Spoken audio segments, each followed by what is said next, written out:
సుమన్ టీవీలో మీ personal and business promotions కోసం కింది నెంబర్కి కాంటాక్ట్ చేయండి.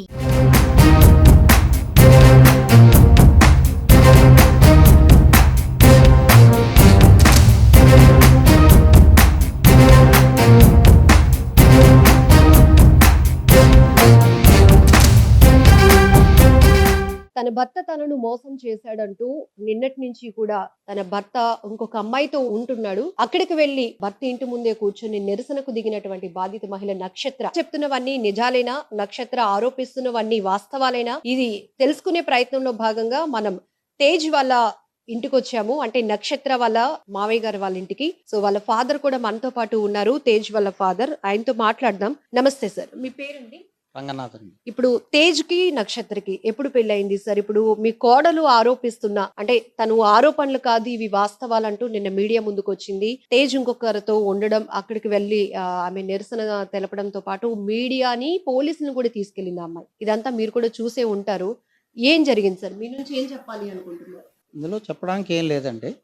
2015లో మ్యారేజ్ చేసామండి. చేసిన తర్వాత మా ఇంట్లో ఒక 3 days ఉన్నారు, 3 nights ఉన్నారు. ఆ తర్వాత వెళ్ళిపోయారు. ఆ రోజు నుంచి ఈ రోజు వరకు మా ఇంటికి ఎవరు రాలేదు. ఏదో ఫంక్షన్స్ అయితే వెళ్ళడమే తప్ప వాళ్ళు వచ్చి మా ఇంట్లో ఉండడం, మేము వెళ్ళి వాళ్ళ ఇంట్లో ఉండడం అనేది మాకు జరగలేదు. సినిమాలు అనేది పెళ్లికి ముందు నుంచి ఇంట్రెస్ట్ అండి? మీకు చెప్పాడా ప్యాషన్? పెళ్లికి ముందు నుంచి చేశాడండి. చిన్న చిన్న షార్ట్ ఫిల్మ్స్ చేశాడండి. ఒక రోజు నేను షూటింగ్కి వెళ్తే ఈ అమ్మాయి సినిమాలో హీరోయిన్ అండి.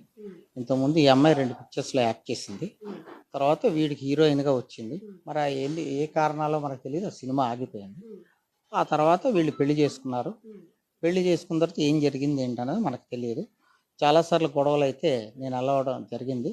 ఆ గొడవల కారణం ఏంటంటే ఇంకా ఆయన సినిమాకి వెళ్ళకూడదని, రిస్ట్రిక్షన్ అవుతుందని ఆయన చెప్పడం, వీళ్ళు కూడా వెళ్ళడానికి వీలు లేదని నాకు చెప్పడం, అన్నీ జరిగినాయి.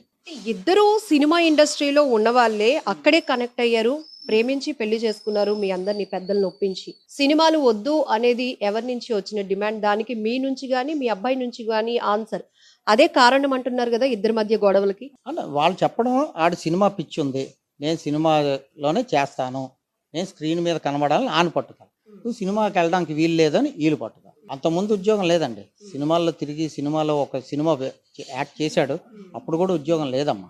ఆ తర్వాత వచ్చింది ఉద్యోగం. ఎవరు చేశారు సార్ ఉద్యోగం? కూడా మా పాప భవిష్యత్ బాగుంటుంది, ఈ అబ్బాయి సినిమాలు అంటూ విచ్చలవిడిగా తిరగడమే కాదు, ప్రాపర్ గా ఒక ఫ్యామిలీ ఏర్పడింది కాబట్టి ఒక ఉద్యోగం కూడా మేము వేయించాము అని నక్షత్ర వాళ్ళ పేరెంట్స్ వీళ్ళు చెప్పడం ఉద్యోగం వేయించామని. ఆడంటే నేను తెచ్చుకున్నాను. ఎందుకంటే తెలియాలంటే మన దగ్గర ఉండాలి కదండి, మనుషులు మన దగ్గర ఉండాలి కదా. వీళ్ళు చెప్పారు. అదే చెప్తాను, వాళ్ళకి ఉద్యోగం వేయించారని వాళ్ళు చెప్పారు. అర్థమైందా? ఉద్యోగం వాళ్ళేమో నేనే వేసుకున్నానని వాడు చెప్తాడు. అర్థమైంది కదా. అయితే విషయాలు ఇవి అంతవరకు. ఇప్పుడు సార్ కట్నం కూడా ఇచ్చాము, ఒక ఫ్లాట్ ఇచ్చాం, 20 లక్షల కారు ఇచ్చామని చెప్తున్నారు. అంటే మా పాప భవిష్యత్తు బాగుండాలి కాబట్టి, అతను వాళ్ళ నాన్నగారు కూడా సెంట్రల్ గవర్నమెంట్ ఎంప్లాయీ కాబట్టి కావాల్సినవన్నీ ఇచ్చాము, సినిమా తీసేందుకు కూడా ఒక 15 లక్షల రూపాయలు బడ్జెట్ కూడా పెట్టామని వాళ్ళు చెప్తున్నారు. ఇవన్నీ మీకు తెలుసా లేదంటే తెలియదా? నాకు రూపాయి కట్నం మేము తీసుకోలేదండి. ఇప్పుడు మా ఫాదర్ చనిపోయారు ఉన్నప్పుడే మేము రూపాయి కట్నం తీసుకోలేదండి. వాళ్ళు కారు ఇచ్చామంటున్నారు, ఆహా అనుకున్నాం. ఇల్లు ఇచ్చామన్నారు, ఆహా అనుకున్నాం. అల్లుడికి ఇచ్చుకున్నారు అనుకుంటున్నాం. అంతేగాని నాకు ఇచ్చారు చేసుకున్నారు ఇచ్చి ఉండొచ్చు, ఎందుకంటే వాళ్ళకు ఉంది కాబట్టి ఇచ్చారు.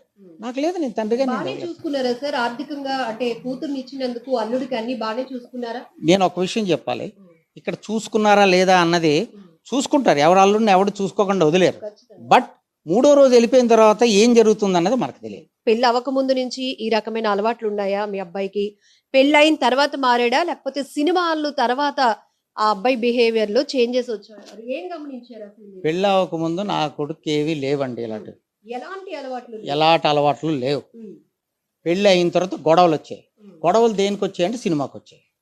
అంటే ఇవన్నీ కారణం సినిమాలోకి వెళ్ళాక ఇవన్నీ స్టార్ట్ అయ్యాను. సినిమాలోకి వచ్చిన తర్వాత ఎలాంటి చేంజెస్ చూసారు మీ అబ్బాయిలో? చేంజెస్ చూడడానికి నేను అక్కడ నా దగ్గర ఉంటే కదా చేంజెస్ చూడడానికి. గొడవలు అవుతున్నాయంటే వెళ్ళడం, ఇద్దరిని సంజయించడం, రావడం. రాత్రి పెళ్లి వేరే సార్, పెళ్లి తర్వాత 3 రోజుల పాటు మాత్రమే కొడుకు కోడలు నా దగ్గర ఉన్నారు, తర్వాత లేరు కాబట్టి వాళ్ళ కోసం నేను ఏమి చెప్పలేకపోతున్నాను అంటున్నారు ఒక తండ్రిగా మీరు.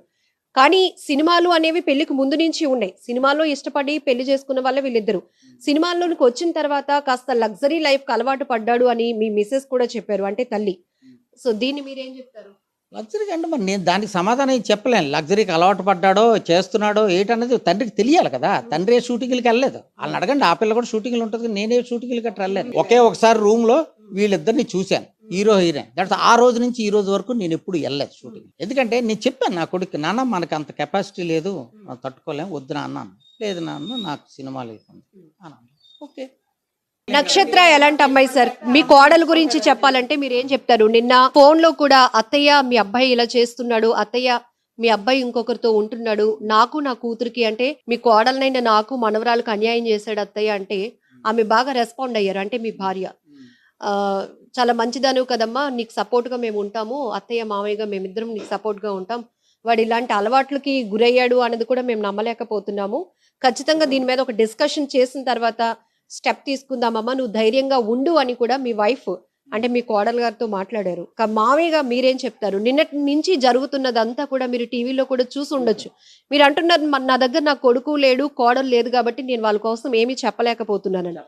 ఒక నిమిషం సార్, నిన్న మీడియాలో అతను ఈ అమ్మాయి తలుపు కొట్టగానే ఆ అమ్మాయితో ఉండడం చూసింది, పోలీసులు కూడా ఉన్నారు, మీడియా కూడా ఉంది సాక్ష్యంగా. మీ అబ్బాయి చెప్పాడు షీ ఈజ్ మై వైఫ్ అన్నాడు. సో ఆ స్టేట్మెంట్ తో మేమంతా అవాక్ అయ్యాం. డైవర్స్ కూడా ఇవ్వకుండా షీ ఈజ్ మై వైఫ్ అని ఒక అమ్మాయిని చెప్పాడు. అంతలోనే మళ్ళీ ఒక 5 నిమిషాల్లో స్టేట్మెంట్ మార్చాడు. ఇది సినిమా ఆఫీస్, నా పర్సనల్ ఆఫీస్, ఏది బ్యానర్ కూడా ఉండదు. ఈ అమ్మాయి ప్రాజెక్ట్స్ కోసం వచ్చింది. ఈ అమ్మాయే కాదు, చాలా మంది వచ్చి వెళ్తూ ఉంటారు ప్రాజెక్టుల కోసమని. ఇక్కడ ఒక 5-10 నిమిషాల వ్యవహారం తేడాలోనే 2-3 రకాల స్టేట్మెంట్లు మీ అబ్బాయి నుంచి చూసాం సార్.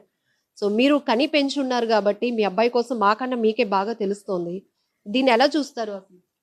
మై వైఫ్ అంటే ఒక భార్య ఉంది, ఒక పాప ఉంది, డైవర్స్ కూడా అవ్వలేదు, ఇంకొక అమ్మాయిని ఎవరినో షీఈ్ మై వైఫ్ అనే స్టేట్మెంట్ మీడియా ముందు ఇవ్వటాన్ని ఎట్లా చూస్తారు? ఇవ్వకూడదు అలా స్టేట్మెంట్, కానీ మీకు స్టేట్మెంట్ ఇచ్చాడు. కానీ నా చేతుల్లో లేనిది ఇది. వాళ్ళు నా దగ్గర ఉంటే ఇరువైపుల నుంచి వాళ్ళకి ప్రాబ్లం వస్తే వాళ్ళు నన్ను కన్సల్ట్ చేస్తే నేను యాక్షన్ తీసుకుంటాను. ఇప్పుడు వరకు నాకు ఏవీ చెప్పకండి, ఇన్ని సంవత్సరాలు అయిపోయిన తర్వాత ఇప్పుడు వచ్చి నీ కొడుకు ఎలాంటోడు మీ కోళ్ళు ఎలాంటిది అంటే నేను ఏం సమాధానం చెప్తాను? There is no answer. అంటే ఇప్పుడు వీళ్ళ క్యారెక్టర్స్ కోసం మిమ్మల్ని అడగట్లేదు సార్, అంటే మీ కొడుకు ఎలాంటి వాడు, కోడలు ఎలాంటిది అని మేము అడగట్లేదు. నిన్న జరిగిందంతా మీరు ఆబ్వియస్లీ ఈ రోజు ప్రపంచమే చూసింది నిన్న జరిగిన ఇదంతా. సో మీరు దాన్ని ఎలా చూస్తారు? అంటే ఇప్పుడు అబ్బాయి అలాగని స్టేట్మెంట్ ఇస్తే, పెళ్లి చేసుకున్నాను అని స్టేట్మెంట్ ఇస్తే అది కరెక్ట్ కాదు. బట్ ఎనీహౌ తర్వాత అన్ని విషయాలు నిజాలు ముందు తెలుస్తాయి.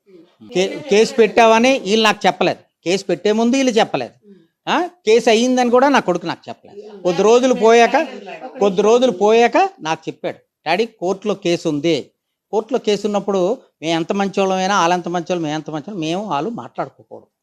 అర్థమైంది కదా? సో వాళ్ళు మాకు ఫోన్ చేయలేదు, మేము వాళ్ళకి ఫోన్ చేయలేదు. కేసు డీటెయిల్స్ అయినా చెప్తాడు కదండి మీ అబ్బాయి, అంటే నా మీదే పెట్టారా లేకపోతే మీ పేర్లు కూడా ఇన్వాల్వ్ చేసింది డాడీ అని అలా ఇచ్చామని మేమే పెట్టాడని చెప్పారు. సార్ మీరు ఎన్నాళ్ళు అవుతుంది మీ అబ్బాయితో ఫోన్ లో మాట్లాడు గాని కలిసి గాని? ఇప్పటికప్పుడు మాట్లాడుతుంటాం ఫోన్లో. ఏమడి అలాగున్నావు ఏమిటి అంతవరకే నాకు ఇంకేం బాధ్యత తీసుకుంటామండి? ఏమండి ఏం తీసుకుంటామండి బాధ్యతలు? పెళ్ళి అయిపోయి పిల్లలు ఉన్నోడికి మేమేం బాధ్యత తీసుకుంటామండి? ఆడెక్కడో చేసుకుంటే ఏం చేస్తామండి మేము? సార్ అది కరెక్టేనా సార్? అమ్మా మీరు ఆగండి ఒక నిమిషం.